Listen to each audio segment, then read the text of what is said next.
Sing to me like Pavarotti.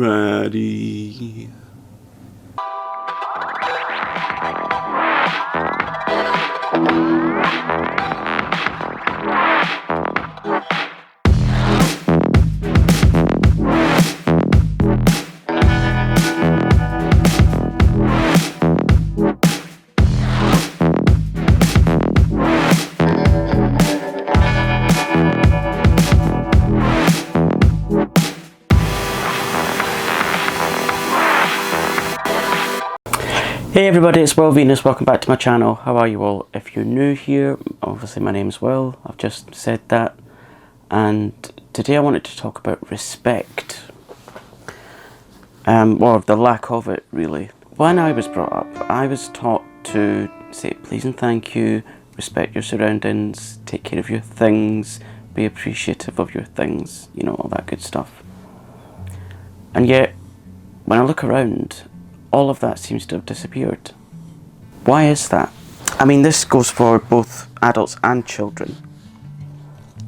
For instance, when me and my husband were coming back from the shops the other day, like, we really like trees, yeah? And so when they begin to blossom, like, you know, the cherry blossom trees, for instance, when you see that, it looks nice because it shows that spring is here. And it looks nice, you know, trees are beautiful and all that. Excuse me, I'm drinking coffee. And then as we were walking back from the shop, there was this couple, yeah, and I'm sure they must have been under the influence of something, right? Which, you know, I make no judgments on, that's up to them, it's their lives and all that. They must be covering some sort of pain, but anyway. This guy thought it was really acceptable to go and break off a branch of this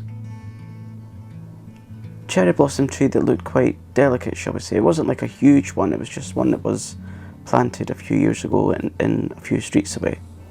And he broke the branch off it. And he thought that was hilarious. To me, that's a bit of an insult, and it's destroying nature. Someone's took the time, well, from the council presumably because it was in a public street, has took the time to plant the tree, make sure it's got the right soil, make sure it's steadily put in place, you know, so the wind doesn't blow it over and things, and to make an improvement to our local area. And he thought it was appropriate to go and break off that branch. I actually felt like grabbing the branch off of him and, well, doing something with it, but I won't say what. So there's a prime example. Because people are too lazy to go to the tip, recycling, whatever, in our area they burn their garden foliage, which I'm not entirely sure is good for, you know, the environment and things. Plus it really stinks. So that if on a nice day people have got their washing out and there's like huge reams and lines of washing, yeah, those people that have put the washing out will have washing that stinks of a bonfire, which means that we can't put our washing out. Because I'm not going to go to all that effort to do a wash, take it downstairs, peg it on the line, only for it to come up smelling like a bonfire, so I have to do the whole thing all over again. Or there's the children that drop their litter when there's bins right next to their hands. That really grinds my gears. Or people flicking away their cigarette butts. That annoys me. Because no one wants to see a lot of cigarette butts on the floor. When I was a smoker, I put them in the bin. Again, it's all about respect. I was always taught that when you walk into a shop, say please and thank you to the people. I never see that these days. Mind you, some of the people that work in shops, they don't actually have a conversation with you, so why should you bother, I suppose. And this next one, it's not so much lack of respect, it's more an intrusion to my privacy or my space. One of our neighbours, I don't know who it is, this is really annoying me, every single day they're cooking with onions and garlic and herbs and spices. Now, I usually love that smell, right? And, well, the reason that it's annoying me is because I'm partially jealous, because it smells gorgeous. But the smell comes into our house, so it's like an intrusion of our space. And it's almost as if they've got an extraction fan that's pointed towards our wall. Which I know is a bit of a paranoid thought, but, you know, it's not impossible. That annoys me. Because as you know, I'm autistic. I get a bit of a sensory overload when it comes to things like smells. I like the house to smell nice, but on my terms, not on someone else's terms. And so it's really difficult to get rid of the smell. Or noise. I really like nice peace and quiet. And then when you hear people like really proper shouting, one, it scares me, because you know it does. I mean, to any normal human being, it does kind of frighten you when you hear a loud noise. But when it's in your own haven, yeah, it's not very nice. So yeah, just a few of many things that are annoying me recently. I suppose the one thing that's really hit me recently is, you know, things are starting to go back to normal, and we saw family the other day. We went over, had lunch in their garden, which was just amazing. To spend time with your family, it's not quite the same as, you know, talking into a phone or a camera, yeah. But it's remembering how to interact again. Because it's, for the past, I don't know how long, it's just been me and my husband. And, well, I mean, there's only so much you can talk about within a day. Other than, would you like a cup of tea? What's for dinner? Do you want to go a walk? So yeah, remembering how to interact again. Especially when you have people that don't quite know how to interact with autistic people. Or when they do interact with autistic people, they're kind of shocked because it's not quite the same as interacting with people that don't have autism. And I've kind of came to the realisation recently that I do mask quite a lot. Not as in, you know, that it's masking in the sense of me adapting my behaviour to reflect what other people are like outside of our home. Because if it was just up to me, because I'm quite I love people, do not get me wrong, I love people. But if it was up to me, I would kind of go and do what I need to do for people to help them out, and then keep everything else quite minimal. But then on some days I do feel quite social, so it's me trying to figure out how to be my authentic self and still be able to interact with other people. I hope I'm making sense. If I'm not, please do tell me in the comments. And then my husband asked me, well, you seem to cope alright with life, because I've got a lot more social skills than he has. And he said, where did you learn that from? You know, this personality that you have, where did you get it from? And I thought, that's quite a heavy question, isn't it? Do you want to know the answer? I've either copied it from other people or characters on TV. So, little bits of my personality is taken from several different people or characters, and that's how I get to be me.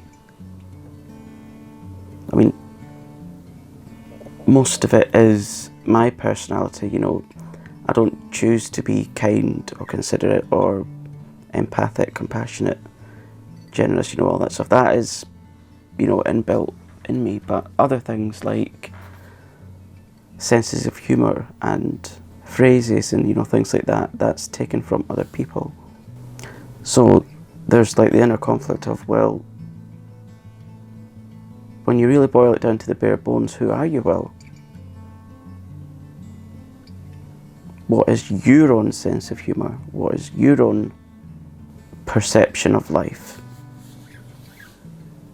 And then I feel quite annoyed at myself, because you'd think at the age of 32, yeah, 32, you think that by the age of 32 you would know what you're all about, which I do to a certain extent, but not as much as I'd like to know. And with the autism side of things,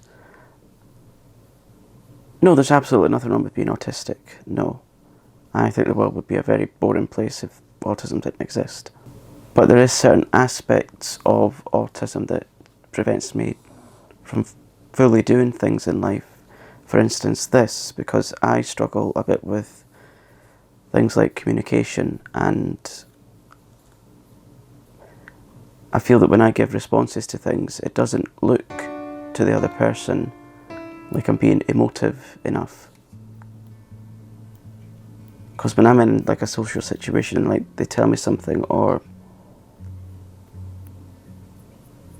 it requires like an emotional response, I've really got to sit and think, well, how do I get my reaction across to this person without, one, without offending them, and two,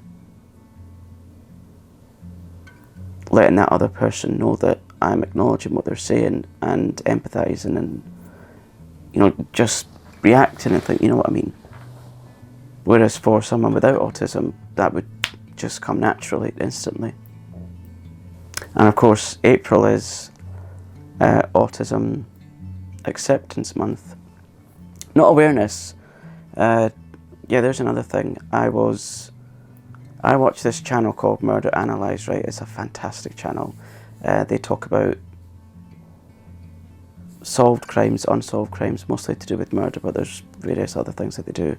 And I think it was last night I was watching Christina, and I don't know what relation Lacy is to you, Christina, if there's a chance that you could watch this. Yeah, but Lacy, she was talking about her experience with autism, and that was such a learning experience. I don't know quite how old Lacy is, but and I don't know what relation she is to you, Christina, but you know, whatever she is to you, she is certainly a credit. Yeah, an incredibly intelligent, insightful, compassionate, empathic young woman. Yeah, definitely. Like I said in one of the comments, there's things that I learnt from her that I would never have known. Never have known. And I could not believe it when you said my name. I was not expecting that.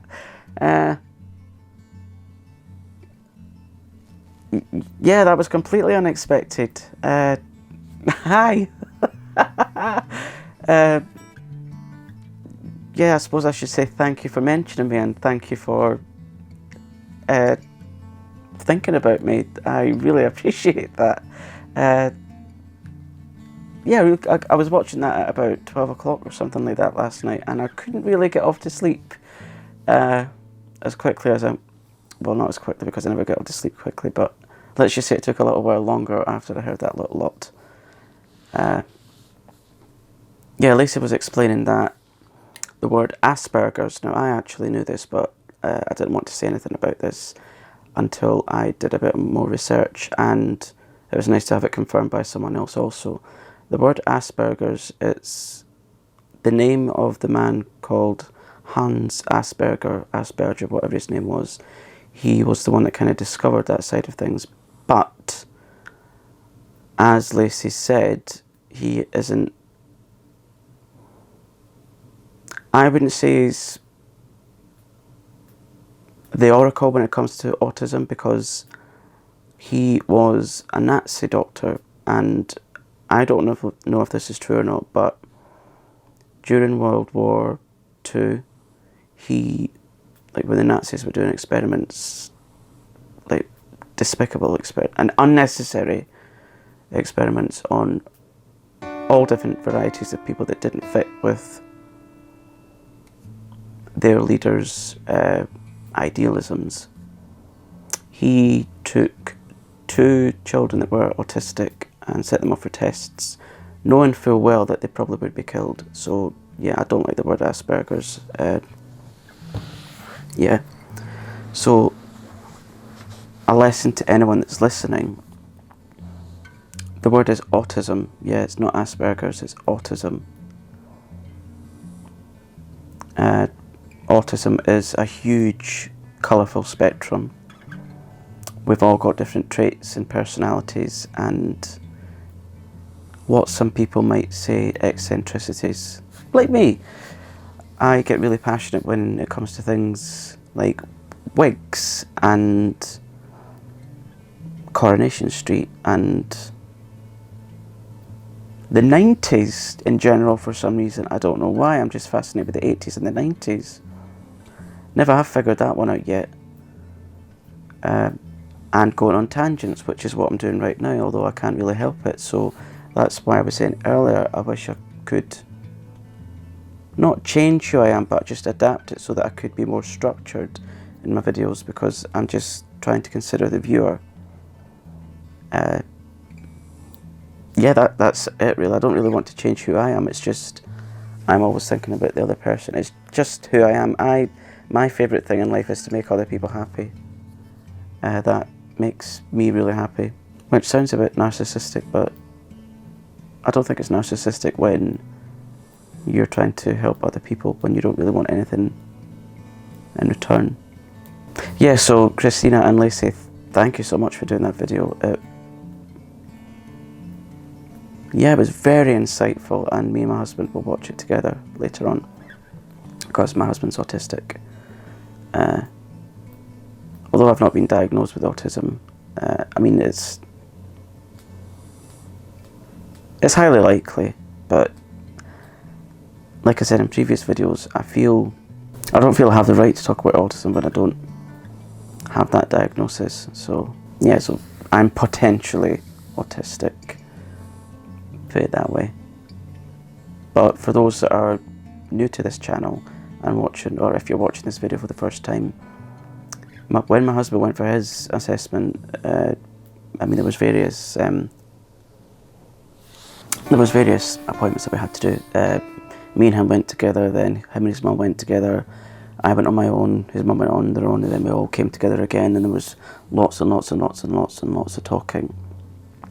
But when all 3 of us were in the same room to discuss this, the specialist guy there, I can't remember what his job title was, but he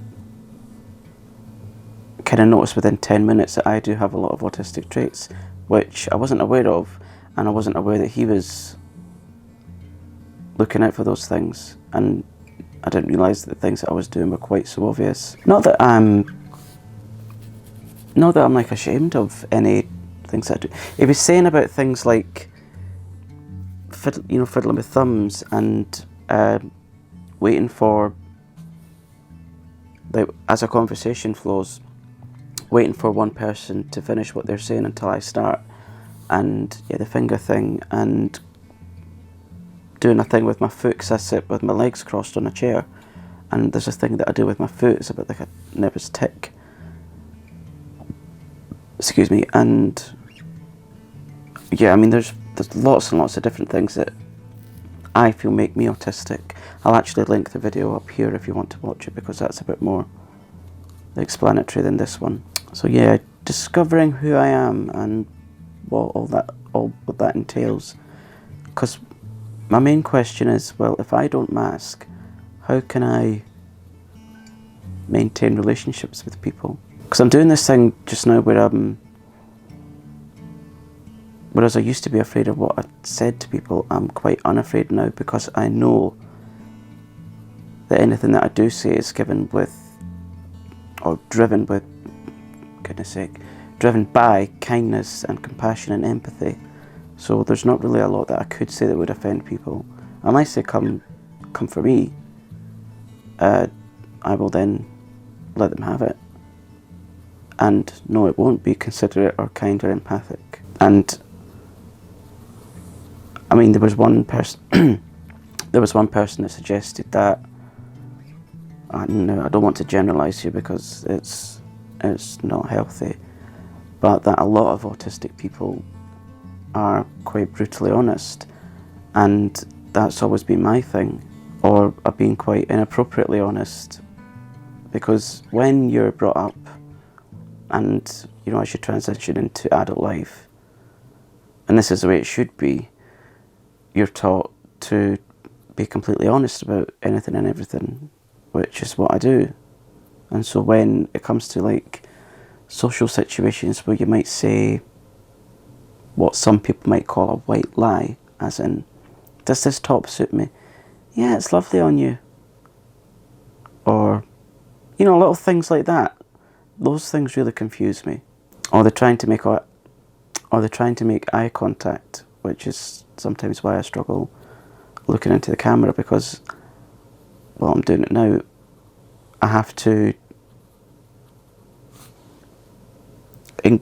trying to figure out what my brain's saying and then how to put that out into words, if that makes sense. So that's probably why I like writing quite a lot, because I can just get the thoughts kind of from here and then make them go all the way to these, instead of having to put into gear something else, or other things, sorry, because it's not just your voice that you put into gear when you speak. I mean, is there anyone that watches me that they have autism? Sorry, I shouldn't say that, because that sounds like it's a burden. Sorry, Lacy. Is there anyone out there who is autistic, who experiences similar things? I would really like to, network with some people that are autistic. You know, just see what their perspective on life is. See how they navigate through life in a world that's not wholly accepting of autistic people. Because I realise that the world that we live in, it's geared towards, I can't remember what the name is, and I don't want to say the wrong thing and offend people. Is it ableist? Yeah, I think that's the word. Yeah, the world as we know it is kind of just geared towards people who don't have any illnesses or conditions or different brain types, or is normal. I mean, what the hell is normal anyway? I don't want to be normal. I quite like being different. We're not all sheep, although some people are like clones of sheep, but that's a whole different video. Yeah, so that's been my thoughts recently. Tell me what yours have been. What have you been up to? If you've enjoyed this video, don't forget to like, comment and subscribe.